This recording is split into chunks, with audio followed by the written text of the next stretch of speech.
I stood at the hospital desk with my daughter Rachel beside me, watching her lean forward and speak to the nurse in that efficient tone she'd perfected over the years.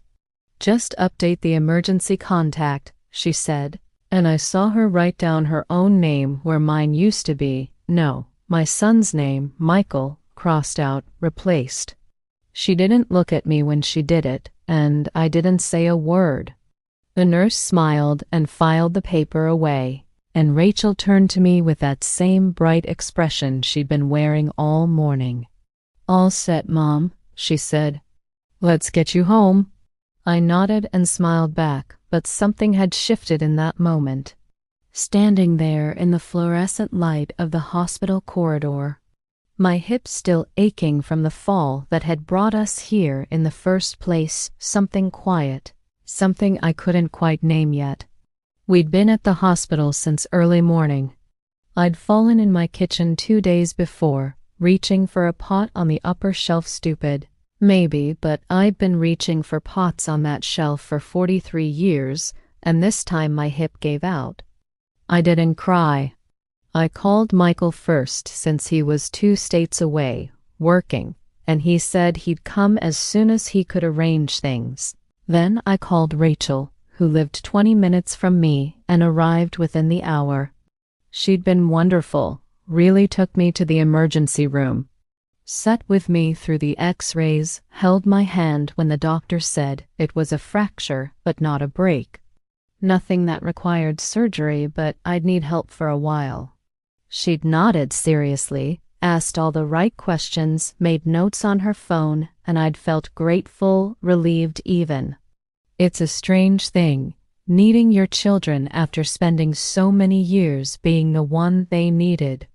Michael called that evening, but Rachel answered my phone before I could reach it. I heard her voice from the other room, calm and controlled. "She's fine, Michael. No, you don't need to come. I've got everything handled." "Yes, I'm sure. I'll keep you updated." When she came back in, she smiled at me. He was worried, but I told him not to be. I remember thinking that was kind of her, saving him the trip since he had work, a family, a life 2 states away. The hospital stay was short. They wanted to monitor me overnight to make sure there were no complications, and Rachel stayed in the chair beside my bed, scrolling through her phone, occasionally looking up to ask if I needed anything. I told her she should go home and get some rest, but she said she wouldn't dream of it. That's when the paperwork started, forms about medication, about follow-up appointments, about who to call in case of emergency, and Rachel took them all. "I'll handle this, Mom," she said. "You just rest." I watched her fill them out, watched her write her name in spaces I'd always seen Michael's name before. He'd been my emergency contact since his father died 12 years ago. It had made sense. He was the oldest, he was steady, but now Rachel was here. And Michael was far away, and it seemed reasonable, logical. I told myself that. But standing at that desk, watching her make it official, watching my son's name disappear under the stroke of her pen, I felt something I couldn't quite explain. Not anger, not even hurt exactly, just a small cold awareness settling somewhere in my chest. We drove home in silence. Rachel's car was clean and smelled like vanilla. She'd always been particular about her car, about everything really, keeping her life organized in a way I'd never managed. With color-coded calendars, meal plans, schedules for her children that ran like clockwork. I'd admired it when she was younger, but now, sitting in the passenger seat with my hip throbbing and her classical music playing softly through the speakers, I felt something else, something I didn't want to examine too closely. She pulled into my driveway and helped me out, her hand firm under my elbow. "Careful, Mom, slow steps." Inside, my house felt different, smaller somehow. Rachel walked through it with purpose, opening cabinets, checking the refrigerator, making a list on her phone.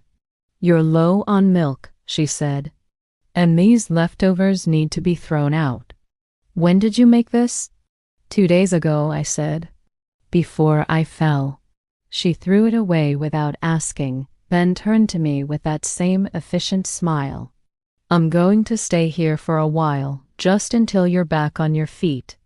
I've already talked to David, and he's fine managing the kids for a few days." I should have felt grateful. I did feel grateful, but there was something else underneath it, something that made my throat tight. That first night, Rachel made dinner simple food, not the way I would have done it, but good enough. She helped me to the bathroom, helped me into bed, brought me my medication with a glass of water. "I've set alarms on my phone," she said, "so I can help you every 4 hours if you need it." I thanked her, closed my eyes, and listened to her move through my house, opening and closing drawers, running water, talking quietly on the phone to someone, David probably, or maybe Michael. I drifted in and out of sleep, my hip aching despite the medication. The next morning, I woke to the sound of Rachel's voice in the kitchen, talking to someone with that particular sharpness she got when she was annoyed. "No, Michael, I'm telling you it's not necessary. She's fine. I'm here. What would you even do? Stand around and watch? I've got everything under control." A pause. "I'm not shutting you out. I'm being practical. You have work. You have Jen and the kids. I'm 20 minutes away and I can actually be here." Another pause, longer this time. "Fine. If you want to waste your time driving down here, that's your choice. But don't expect me to entertain you." She hung up, exhaled sharply, and then footsteps came toward my room. I closed my eyes, pretended to be asleep. She stood in the doorway for a moment. I could feel her looking at me, then walked away. I lay there in the dim morning light, listening to her move through my kitchen, and thought about that phone call, about the way she'd spoken to her brother. Michael had always been gentle, even as a boy, the careful one, the thoughtful one, while Rachel had been the fierce one, the one who fought for what she wanted, who never backed down. I'd loved that about her, still did I supposed, but something in her voice just now had made me uneasy. Michael arrived that afternoon. I heard his car in the driveway, his footsteps on the porch, and Rachel opened the door before he could knock. "You didn't have to come," she said. I wanted to see her. His voice was quiet, steady. So like his father's, "She's resting. I'll wait." I heard them in the living room. Not quite arguing, but not quite talking either, that particular silence that sits between people who have too much to say and no good way to say it. I called out, "Michael? Is that you?" He came to my room immediately, his face soft with concern. He'd driven 5 hours. I could see the tiredness around his eyes. "Hey, Mom," he said, sitting carefully on the edge of my bed. "How are you feeling?" "Better now that you're here," I said, and I meant it. Rachel appeared in the doorway, arms crossed. "She needs to rest, Michael." The doctor said she needs help," Michael interrupted gently. "Not isolation. I'm not isolating her." "I didn't say you were." They looked at each other across my bedroom, and I saw something pass between them that I didn't understand, something old maybe, something that had been there longer than I'd realized.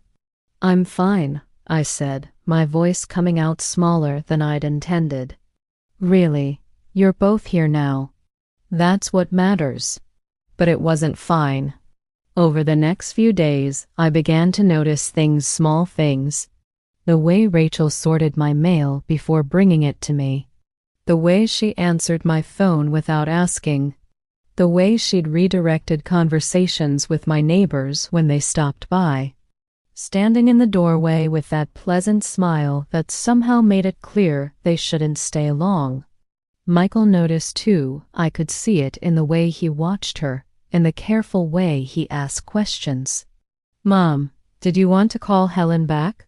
Rachel said she called yesterday." "She didn't need to bother Mom with that," Rachel said quickly. "Just Helen being chatty. Nothing important." "Maybe Mom wants to talk to her friend," Michael said. "Maybe Mom needs rest more than she needs gossip." I didn't say anything I should have. But my hip hurt, I was tired, and it was easier to let Rachel handle things. Easier to close my eyes and pretend I didn't notice the way she was slowly, carefully rearranging my life. Michael stayed for 3 days. On the morning he had to leave, he came to my room early while Rachel was in the shower, sat beside my bed, and took my hand. "Mom," he said, "are you sure you're okay with this? With Rachel staying?" "Of course," I said. "She's been wonderful." "She has," he agreed. "But if you need anything, if you want me to come back, you call me." "Okay, not Rachel, me." I squeezed his hand. "I will." But we both knew I wouldn't, because calling him would mean admitting something I wasn't ready to admit, that I was afraid. Not of being alone. I've been alone since his father died. But afraid of needing someone so much that they could control what that need looked like. He left. Rachel drove him to his car, and I watched from the window as they stood in the driveway talking. Rachel's arms crossed again. Michael's hands in his pockets, they both looked so much like their father in that moment. I felt my chest tighten. He'd always known how to diffuse Rachel, how to gentle her intensity without diminishing it, and I'd never learned that trick. After Michael left, things shifted again, subtle things. Rachel started going through my paperwork more thoroughly. "You need to organize this better, Mom," she said, sitting at my kitchen table with files spread around her. "Some of these bills are almost overdue." "I pay them," I said. "Barely, and look at this bank statement. Do you know how much you're spending on groceries? You're buying things you don't need. I like to have options. You like to waste money." She said it with a smile, but there was something underneath it, something that made me feel small. She started making suggestions about my medications, about my doctor, about the physical therapy appointments I should be scheduling, all practical, all reasonable, all delivered with that same bright efficiency that made it impossible to argue without seeming ungrateful. "I'm just trying to help," she said whenever I hesitated. "You know that, right?" I did know that, at least, I wanted to believe I did. 2 weeks after the fall, my friend Helen called. Rachel answered as she'd been doing, and I heard her in the kitchen.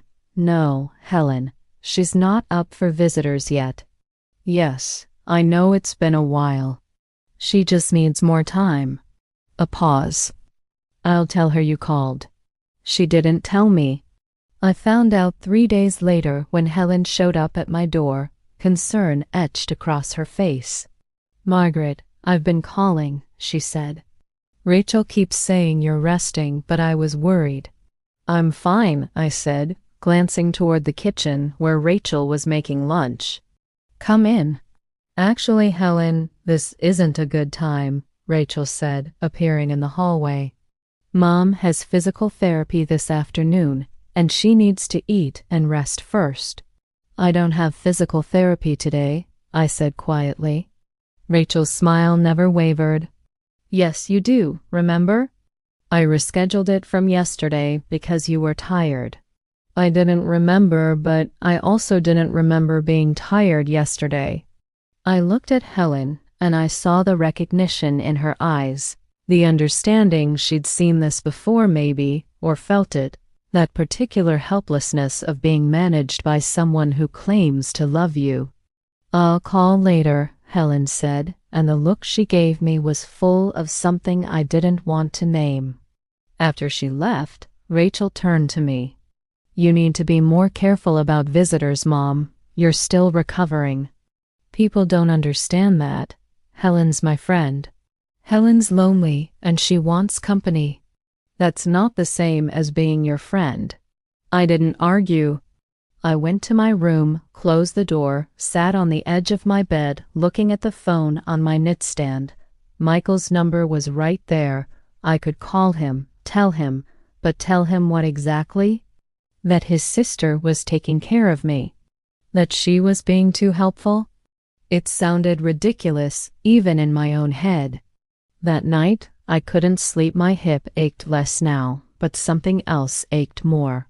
I got up carefully, using the walker Rachel had insisted I needed, even though the doctor had said a cane would be fine.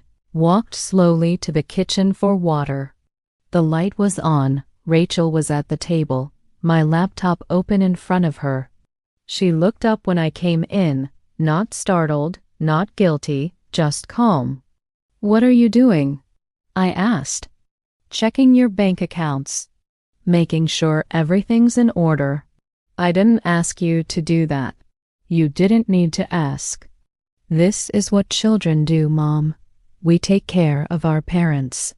I'm not an invalid. No one said you were." She closed the laptop gently. "But you're not as sharp as you used to be. You forget things. Like your physical therapy appointment." "I didn't forget. You never told me about it." "I did. You just don't remember." The certainty in her voice was what did it, that absolute confidence that she was right and I was wrong, that my memory was failing and hers was perfect. I stood there in my kitchen, in the house I'd lived in for 43 years, and I felt like a guest being tolerated. "Go back to bed, Mom," Rachel said softly. "You need your rest." I went, but I didn't sleep. The next morning, I called my bank while Rachel was out getting groceries, and I had maybe an hour alone. I asked them to send me statements for the last 6 months, paper statements mailed to the house. They said they would. Then I called my lawyer Tom, who'd handled my will years ago when my husband died. He was semi-retired now, but remembered me.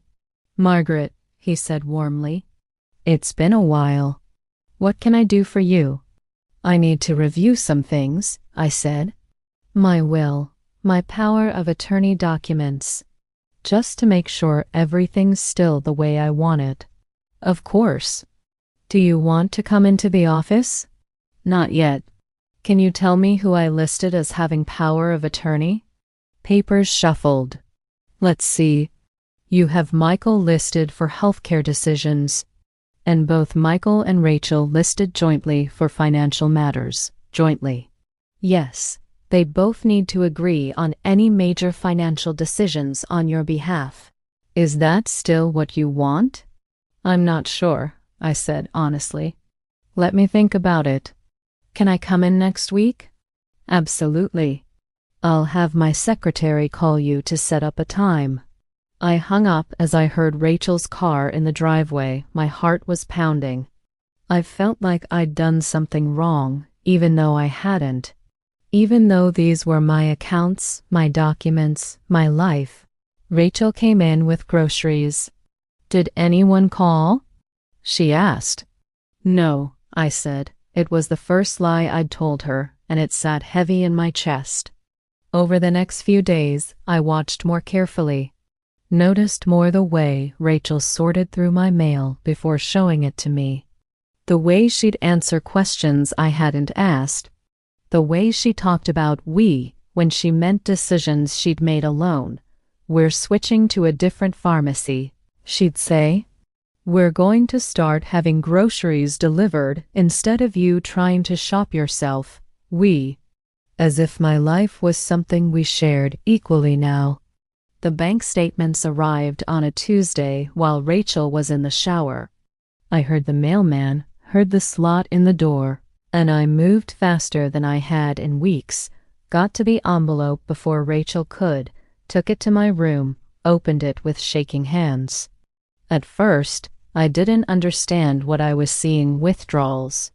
Small ones mostly, 100 here, 200 there, always from the savings account. Never the checking, always with notes like medical expenses or house repairs, but I hadn't authorized any of these. Hadn't even known about them. $8,000 gone over the course of 6 months, long before I fell, long before Rachel had moved in to take care of me. The bathroom door opened, Rachel's footsteps in the hallway. I slid the statements under my pillow, my heart hammering. "Mom, do you need anything?" "No," I called back. "Just resting." She appeared in my doorway anyway, her hair wet from the shower. "You sure?" "You sound strange." "I'm fine." She looked at me for a long moment, then nodded. "Okay, I'm going to make lunch." After she left, I took the statements out again, looked at them more carefully, the dates, the amounts, the pattern, and I understood. This wasn't new. This had been happening for months.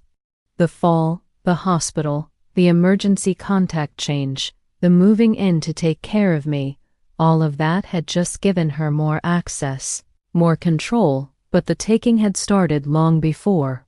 I thought about calling Michael, then thought about what Rachel would say, that I was confused, that I was misremembering, that these were legitimate expenses I'd forgotten about.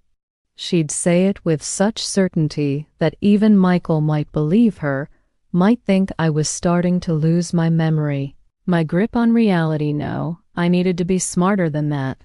I called Tom back. "I need to come in," I said quietly. "As soon as possible. Is Thursday too soon?" "Thursday's perfect." "Should I call you to confirm or—" "No," I said quickly. "Don't call. I'll be there." Thursday morning, I told Rachel I had a doctor's appointment. She immediately offered to drive me, but I said no, my friend Helen was taking me. Rachel frowned. "I should come with you. I need to know what the doctor says." "It's just a follow-up." "Nothing important." "Then I should definitely come." "You might forget what he tells you."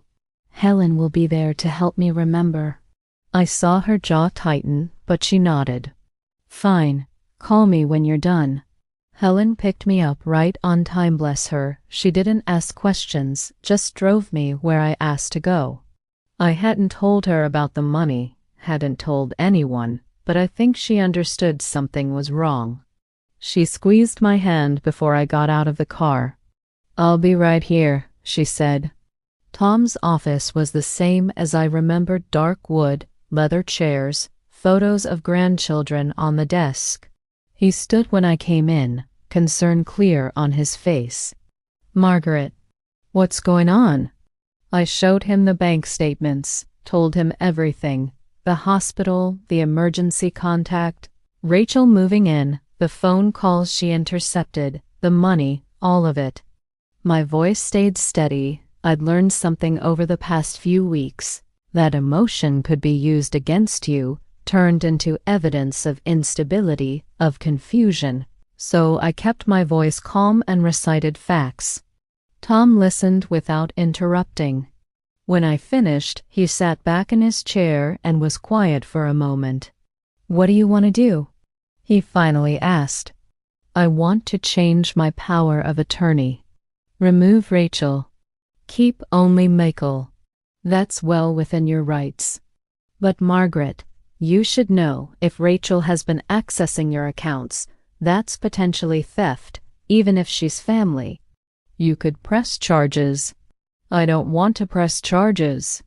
I want to protect myself." "Understood. I'll draw up new documents. You'll need to sign them, and we'll need witnesses. Can you come back tomorrow?" "Yes. And Margaret, you might want to consider changing your bank passwords, adding security measures. If she has your information now, she still have it even after we change the power of attorney." I hadn't thought of that. "I'll do that today." He walked me to the door. "You're doing the right thing," he said gently. "I know this isn't easy." It wasn't, but neither was sitting in my own home watching my daughter steal from me while pretending to care for me. Helen drove me to the bank next.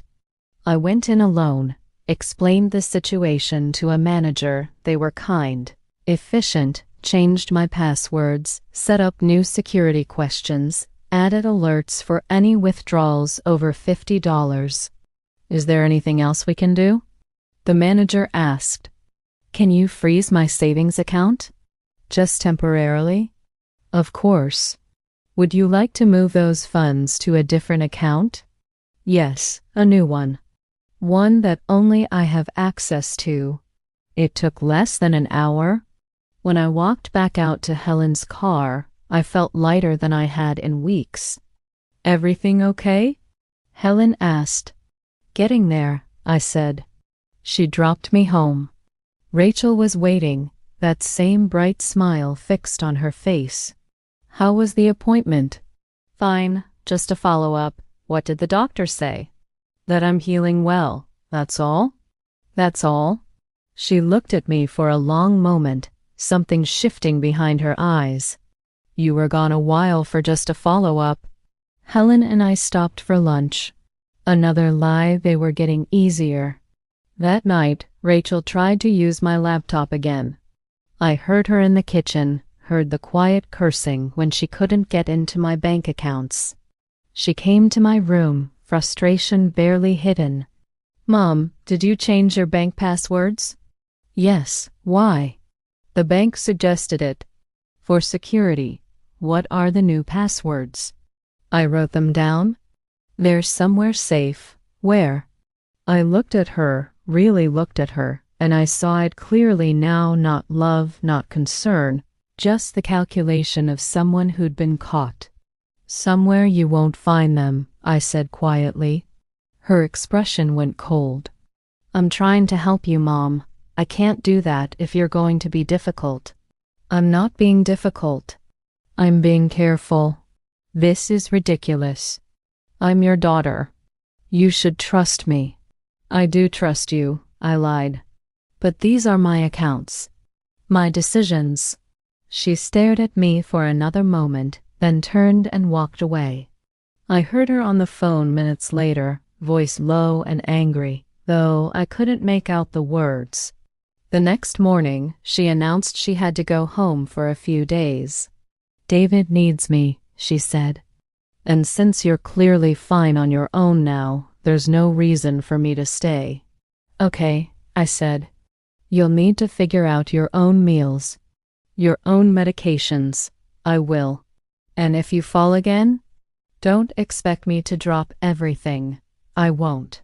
She packed her things with sharp, angry movements, slammed drawers, left dishes in the sink.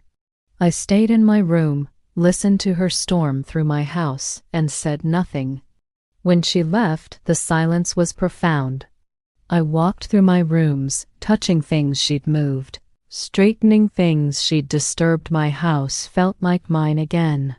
I went back to Tom's office the next day, signed the new power of attorney documents, Michael only. Tom had added another layer too. At my request, any major financial decision now required not just Michael's agreement, but my explicit written consent. This way, Tom explained, even if you become incapacitated, no one can act without your direct involvement unless you're genuinely unable to give it. Thank you, I said. Margaret, he said carefully, have you told Michael about any of this? Not yet. You should. He deserves to know. I will. When I'm ready. But I wasn't ready. Because telling Michael meant making it real. Meant admitting that his sister had stolen from me. Meant watching their relationship fracture, and despite everything, I still loved her. Still remembered the little girl who'd climbed into my lap after skinning her knee, who'd hugged me so tight when she graduated college, who'd cried on my shoulder when her first child was born. That person was still in there somewhere, beneath the person who'd crossed out Michael's name at the hospital desk, wasn't she? 2 weeks passed. Rachel didn't call, didn't visit. I managed fine on my own. My hip healed. I used the walker less, then put it away entirely, went back to my normal life. Helen visited more often. Other friends too. I realized how much I'd miss them, how isolated I'd become during those weeks Rachel had been managing my life. Michael called every few days. "How are you, Mom? Do you need anything?" "I'm fine, sweetheart. Really, Rachel hasn't been by? She's busy with her own family." A pause. "Did something happen?" "Nothing happened. I'm just healing, that's all." But he heard something in my voice, I could tell. "Mom, if there's something you need to tell me, there's nothing." Another lie, but this one felt necessary, protective for him or for me. I wasn't sure anymore. Then one morning, Rachel showed up, no warning, no call ahead, just knocked on my door with that same bright smile. "Hi, Mom, I brought lunch." I let her in because I didn't know what else to do. She moved through my kitchen like she still lived there, pulling out plates, setting the table. "I made your favorite," she said. "Chicken salad." We ate in careful silence. Finally, she set down her fork and looked at me. "I know you changed your power of attorney," she said. My chest tightened. "How?" "Tom's secretary goes to my church. She mentioned you'd been in." It wasn't hard to guess why. I said nothing. "You didn't trust me," Rachel continued. "After everything I did for you. After I put my life on hold to take care of you. You were stealing from me." The words came out flat, factual, no accusation in them, just truth. Rachel's expression didn't change. "I was managing your money. You weren't doing it properly. Those withdrawals were for your own good. $8,000. For expenses you weren't tracking, medications, home repairs. Things you needed but forgot about." "I never forgot." "You never asked." "I shouldn't have to ask. I'm your daughter, and that gives you the right to take my money. It gives me the right to protect you. From yourself, if necessary." I stood up. My hip was completely healed now. I didn't need a walker, didn't need help, didn't need her. "I think you should leave." "Mom, I'm not discussing this further. You took money that wasn't yours. You isolated me from my friends. You changed my emergency contact without asking me. You tried to control every aspect of my life. I was helping you. You were controlling me. There's a difference." She stood too, her face flushed. "You're making a mistake. Michael's too far away to actually help you. When you fall again, when you need someone, it'll be me you call. It always is, not anymore." She grabbed her purse, her movements sharp. "Fine, make me the villain. But when you're lying on the floor, unable to get up, remember this conversation. Remember who was actually there when you needed someone." She left, the door closed hard behind her. I sat back down at the table, looking at the chicken salad she'd brought. After a minute, I threw it away, didn't trust it, didn't trust anything from her anymore. That evening, I finally called Michael, told him everything, the money, the control, the lies, all of it. He listened in silence. When I finished, he was quiet for a long time. "I knew something was wrong," he finally said. "When I was there, the way she acted, the way she spoke to you. I should have pushed harder. This isn't your fault. And it's not yours either, Mom. You know that, right? What she did, that's not on you. She's my daughter. She's my sister. And I love her. But that doesn't make what she did okay." We talked for an hour. He said he'd come down next weekend just to check on me, not because I needed help, but because he wanted to see me. I told him that would be nice. After we hung up, I sat in my living room as evening turned to night. Thought about that moment at the hospital desk. The moment I watched Rachel write her own name where Michael's had been. The moment I realized I was being erased slowly and carefully from my own life, I didn't say a word then. But I was saying words now, taking action, reclaiming the space I'd almost lost. The next few weeks passed quietly. I fell into my old routines: coffee in the morning on the porch, phone calls with friends, small tasks around the house that reminded me I was still capable, still independent. Rachel tried calling once I didn't answer. She left a voicemail. "Mom, we should talk. I think you're overreacting. I think maybe your age is affecting your judgment." That same certainty in her voice. That absolute conviction that she was right and I was wrong. I deleted the message. Michael came down as promised. We spent the weekend together, easy and comfortable. He didn't mention Rachel much except once when we were sitting on the porch. "Have you talked to her?" he asked. "No. Are you going to?" "I don't know yet." He nodded. "Whatever you decide, I support it. But Mom, for what it's worth, I think she needs to face consequences. Real ones. Not just losing power of attorney." "You mean legal consequences?" "Yeah, I thought about that. About pressing charges, about making it official and public and permanent. About what it would do to our family, to her children, to the way people in this town saw us." "I don't know if I can do that," I said. "That's okay. You don't have to decide now." But in my heart, I knew I probably never would. Some betrayals you can acknowledge without prosecuting. Some wounds you can protect without seeking revenge. 3 months later, I got a letter from Rachel, handwritten, several pages long. She didn't apologize exactly, but she explained about her own financial stress, about David losing his job, about the pressure she'd been under, about how she'd convinced herself she was just borrowing, just managing, just helping, about how it had spiraled into something she hadn't intended. "I know you won't forgive me," she wrote. "I'm not asking you to, but I want you to know I never meant to hurt you. I just wanted to help. I wanted to be the good daughter, the one you could rely on."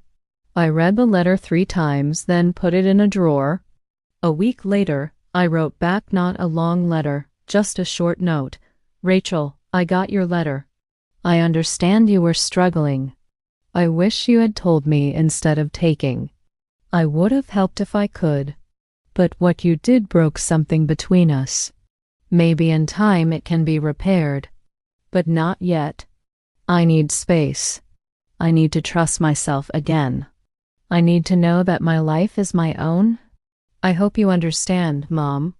I mailed it and felt something release in my chest. Not forgiveness exactly, but not hatred either, just a kind of sad acceptance. Michael visited more regularly after that. Every few weeks he'd drive down, spend a weekend, help with small things around the house. Not because I couldn't do them myself, but because he wanted to. Because that's what family does when it's healthy. Helen and I grew closer too. She'd gone through something similar with her son years ago. She told me one afternoon over tea, a different kind of betrayal, but betrayal nonetheless. "It changes you," she said. "Makes you more careful.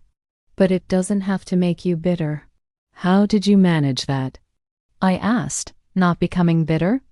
I decided I'd rather live in reality than in anger. Anger is exhausting. Reality is just what it is. I thought about that a lot in the months that followed, about choosing reality over anger, about accepting what happened without letting it define everything that came after. A year passed, then another. Rachel sent birthday cards, Christmas cards, brief notes updating me on her children, her life. I responded with equally brief notes, polite, distant, safe. Michael asked once if I'd consider reconciling with her, really reconciling, not just this careful dance we were doing. "Maybe someday," I said. "But not yet. Maybe not ever. And that has to be okay. It is okay, he said. Whatever you decide is okay. On the second anniversary of the day I fell in my kitchen, I went to that same hospital, not for treatment, but to visit a friend who'd had surgery. I stood at the same desk where Rachel had changed my emergency contact, and the same nurse was there. She didn't remember me. Why would she? But I remembered watching my daughter cross out my son's name, remembered not saying a word, remembered the cold awareness that had settled in my chest. I'd said nothing then, but I'd said plenty since I'd reclaimed my accounts, my decisions, my life. I'd drawn boundaries and enforced them. I'd chosen clarity over comfort. Some people might say I should have fought harder in that moment at the desk, should have stopped her right then. But I think sometimes the strongest thing you can do is stay silent in the moment and take action later, when you're ready, when you're clear. Standing there now, 2 years later, I felt a kind of peace I hadn't expected, not because everything had been resolved. Rachel and I might never be close again. That relationship might stay fractured forever. But I'd survived, I'd protected myself. I'd learned the difference between accepting help and surrendering control. I signed in at the desk, wrote my own name on the visitor form, listed Michael as my emergency contact. The nurse processed it without comment, just routine paperwork, but for me, it meant something more. On the drive home, I thought about calling Rachel, actually talking to her, not just exchanging polite notes. But I didn't because I realized something important. Reconciliation doesn't have to mean restoration. Some relationships break in ways that can't be fully repaired. And accepting that isn't the same as giving up. It's just being honest. I pulled into my driveway, the house looking the same as it had for 43 years, the kitchen window where I could see my coffee maker on the counter, the porch where I sat most mornings, the door that only I had keys to now. Inside, everything was exactly where I'd left it, my mail on the table unopened until I was ready to open it, my laptop closed and password protected, my phone showing only the calls I'd chosen to answer. I made dinner for myself that night, nothing fancy, just soup and bread, but I made it the way I liked it, ate it when I wanted to, cleaned up on my own schedule. These small acts of independence I'd learned weren't small at all, they were everything. Helen called around 8. "Just checking in," she said. "How was your day?" "Good," I said. "Quiet, how was yours?" We talked for a while about nothing important, her grandchildren, my garden, the weather, normal conversation between friends. When we hung up, I realized this was what I'd been missing during those weeks. Rachel had controlled my phone calls, this ease, this choice. I slept well that night, no pain in my hip, no anxiety about what tomorrow would bring. Just the simple peace of being in my own home, living my own life. The next morning, Michael called. "Hey, Mom, just wanted to let you know, Rachel reached out to me yesterday." My chest tightened. "What did she say?" "She asked if I thought you'd be willing to meet for coffee. Just the two of you. She said she wants to talk. What do you think I should do?" "I think that's entirely up to you. No one can tell you what you should be comfortable with. Not me, not her, not anyone." I appreciated that. After we hung up, I sat with the question, did I want to meet with Rachel? Was I ready for that? The answer, I realized, was no, not yet, maybe not for a long time, and that was okay. I texted her that afternoon, short and simple. "I got your message through Michael. I'm not ready to meet yet. I hope you understand." She responded within minutes, "I understand. Whenever you're ready. Or if you're never ready, I'll accept whatever you decide." It was the most honest thing she'd said to me in years. Months continued to pass. Seasons changed. My life settled into a rhythm that felt sustainable. Comfortable, I joined a book club Helen had been asking me about for years. Started volunteering at the library on Thursday mornings. Small things that connected me to my community. That reminded me I was more than just someone's mother. Michael's daughter, my granddaughter Emma, came to stay with me for a week that summer. She was 16, curious about everything, full of questions. We baked cookies, watched old movies, talked about her future. "Grandma," she said one evening, "Dad told me you and Aunt Rachel aren't talking much anymore." I chose my words carefully. "We're talking a little. Just not as much as we used to. Why not? Sometimes people hurt each other. Even family. Even people who love each other. And sometimes you need distance to heal." "Did she hurt you?" "Yes. Are you ever going to forgive her?" I thought about that. I don't know yet. Forgiveness is complicated. It doesn't always look the way people think it should. Emma nodded, processing that. "I think you're brave," she said. "Why's that?" "Because you're choosing what's right for you even though it's hard. Even though people probably think you should just get over it." Smart girl, so much like her father. The holidays came. I spent Thanksgiving with Michael and his family. Rachel was there too with David and her children. We were civil, polite, passed dishes, made small talk, smiled for photos, but there was a careful distance between us that everyone could feel. After dinner, Rachel asked if we could talk privately. We went out to Michael's back porch, the November air cold and sharp. "Thank you for coming today," she said. "I know it wasn't easy. It was fine. Mom, I know I can't fix this. I know what I did was wrong. But I want you to know I've been seeing a therapist, trying to understand why I did what I did, why I needed that control." I listened. She thinks it's about Dad dying, about feeling like everything could fall apart at any moment, about needing to hold things together so tightly that nothing else could break. "Your father's death was hard on all of us," I said quietly. "But it doesn't justify what you did." "I know. I'm not trying to justify it. I'm just trying to explain." We stood in silence for a moment. "I miss you," she said, her voice breaking. "I miss my mom. I'm right here." "But you're not." "Not really. There's this wall between us now, and I put it there, and I don't know how to break it down." "Maybe you don't," I said. "Maybe it stays there. Maybe we learn to live with it. Is that what you want?" I looked at her, really looked at her, saw the daughter I'd raised, the woman she'd become, the person who'd betrayed me, all of it at once. "I don't know what I want yet," I said honestly. "But I know what I need. I need to feel safe. I need to trust that my life is my own. I need to know that helping me doesn't mean controlling me." "I understand. Do you?"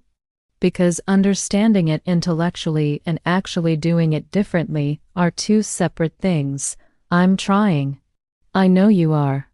But Rachel, your trying doesn't obligate me to trust you again. That's something you have to accept. She nodded, tears in her eyes. Okay, we went back inside. The rest of the evening passed without incident. When I left with Michael, Rachel hugged me goodbye. I hugged her back. It wasn't warm, but it wasn't cold either. It was just what it was. Winter came. I turned 74 in January, surrounded by friends and Michael's family. Rachel sent a card and a gift certificate to my favorite restaurant. I sent a thank you note. One afternoon in February, I was organizing old photos when I came across pictures from when the kids were young. Rachel at 7, gap-toothed and grinning, holding up a drawing she'd made. Michael at 9, serious and thoughtful, reading a book 3 grades above his level. Both of them together, arms around each other, best friends before life got complicated. I sat with those photos for a long time, remembered the children they'd been, thought about the adults they'd become, wondered if Rachel and I would ever find our way back to something resembling what we'd had before. Probably not. Almost certainly not, but maybe we could find something new. Something more honest, even if it was more distant. Something built on reality instead of obligation. Spring arrived. I planted tomatoes in my garden, joined Helen for her morning walks, said yes when Michael invited me to Emma's graduation in May. Life continued, simple and full. One morning in April, my doorbell rang. I wasn't expecting anyone. When I opened it, Rachel stood there, no bright smile this time, just her face honest and uncertain. "I should have called," she said. "Yes, you should have. Can I come in?" "Just for a few minutes?" I hesitated, then stepped aside. We sat in the living room, the same room where we'd had so many conversations over the year's birthday celebrations. Holiday mornings, late-night talks when she was going through her divorce from her first husband. This room held all of it. "I'm not here to ask for forgiveness," Rachel said, "or to try to convince you of anything. I'm just here to say I finally understand." "Understand what?" "What I took from you? It wasn't just money. It was your dignity, your autonomy, your right to make your own choices, even your own mistakes. I convinced myself I was helping, but really I was taking. And I'm sorry." It was the first time she'd said those exact words, "I'm sorry." Not, "I'm sorry you feel that way," or "I'm sorry this happened." Just, "I'm sorry." "Thank you for saying that," I said. "I don't expect it to change anything. I just needed you to hear it." We sat in silence for a moment. "Rachel, can I ask you something?" "Of course. When did it start?" "The taking. Was it really about David losing his job?" She looked down at her hands. "It started before that. Small things at first. Buying groceries on your account because I forgot my wallet. Then telling myself you owed me for driving you to appointments. Then convincing myself I was managing your money better than you could. Each step felt justified. But looking back, I can see how it escalated. How I used your trust against you. Why didn't you just ask me for help? Because asking would have meant admitting I was struggling. And I couldn't do that. I had to be the competent one, the one who had it all together. Asking would have shattered that image. So you took instead. Yes?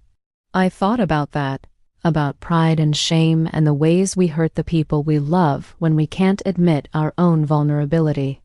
"I would have helped you," I said. "If you'd asked." "I know. That's the worst part. I know you would have." She left after that, another brief hug, careful and tentative. I watched her drive away and felt something shift inside me. Not forgiveness exactly, not trust, but maybe the beginning of understanding. That evening, I called Tom, my lawyer. "I need to ask you something," I said. "Hypothetically, if someone wanted to pay back money they'd taken, is there a way to do that without it becoming a legal matter?" "You mean Rachel?" "Yes. She could simply transfer the funds back to your account, with a clear note about what it's for. That would settle the matter financially, though it wouldn't erase what happened. Would I have to accept it?" "No. You could refuse it. Send it back. Or you could accept it and decide later what you want to do with the relationship. Thank you."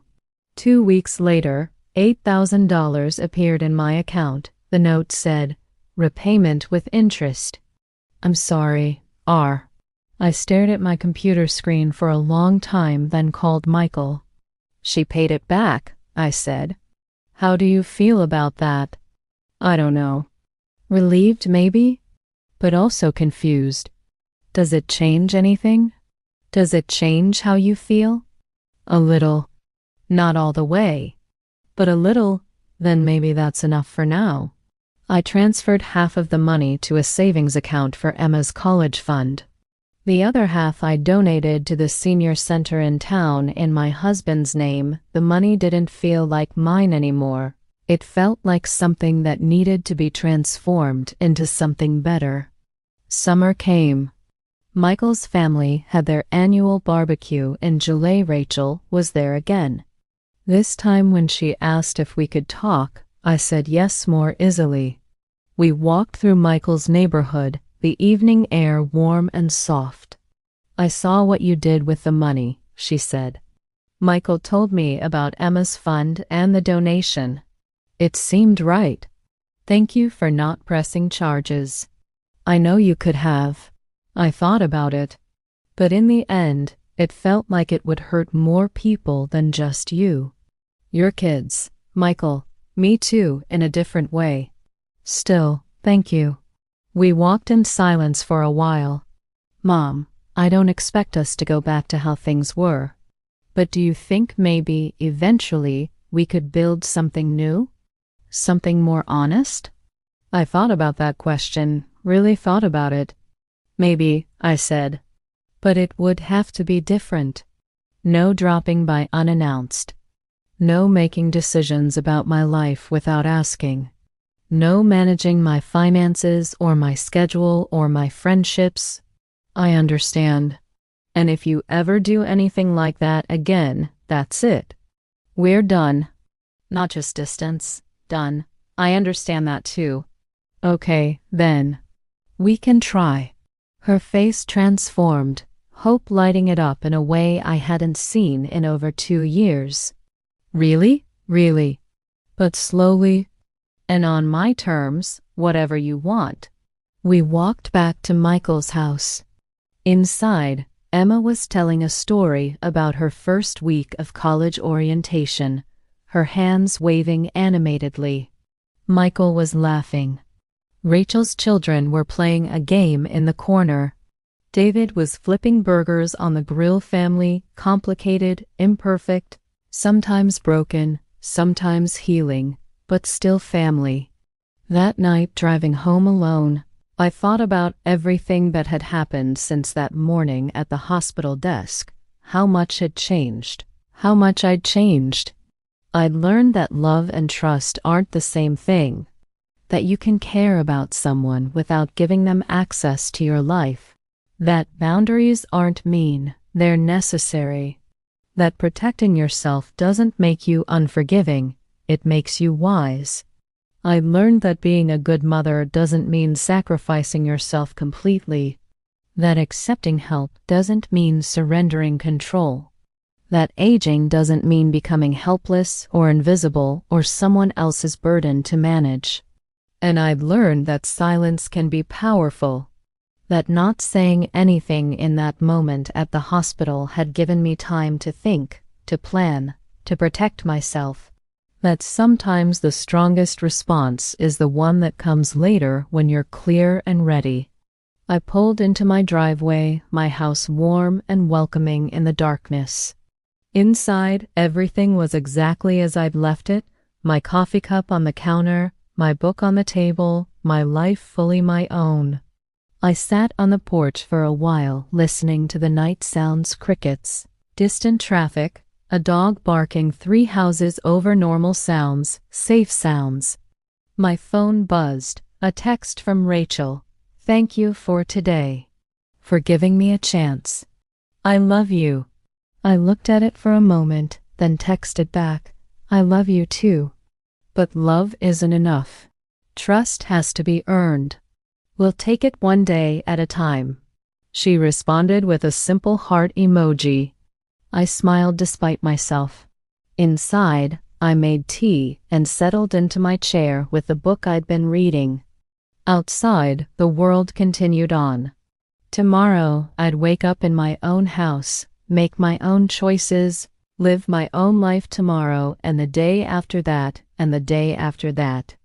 At 74, I'd learned something essential: that you're never too old to stand up for yourself.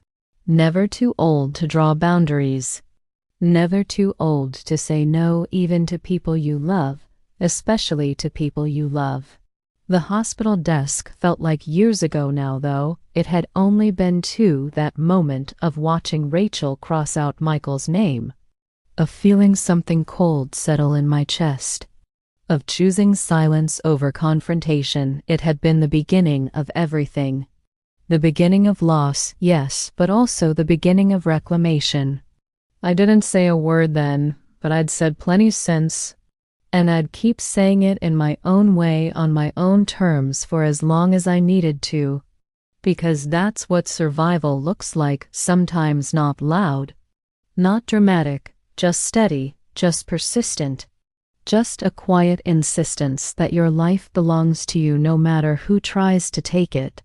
I finished my tea, turned off the lights, went to bed. Tomorrow would come, and I'd be ready for it. Whatever it brought, and if Rachel and I never fully healed, if our relationship stayed careful and distant forever, that would be okay too. Because I'd learned the most important lesson of all: I could live with that. I could live with the truth, and the truth was enough. Well, if you've stayed with me all the way to the end of this story, I appreciate you more than you know. It means something, you sharing this time with me. If this story touched you in any way, I'd be grateful if you'd leave a like or subscribe if you haven't already.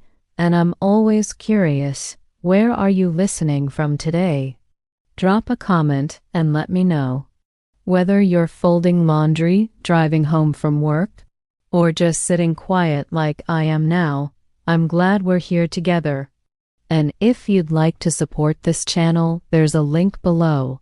But mostly, I just hope you know you're not alone in whatever you're facing. Sometimes the hardest thing is the quietest thing, and that's okay. Take care of yourself. I'll see you in the next story.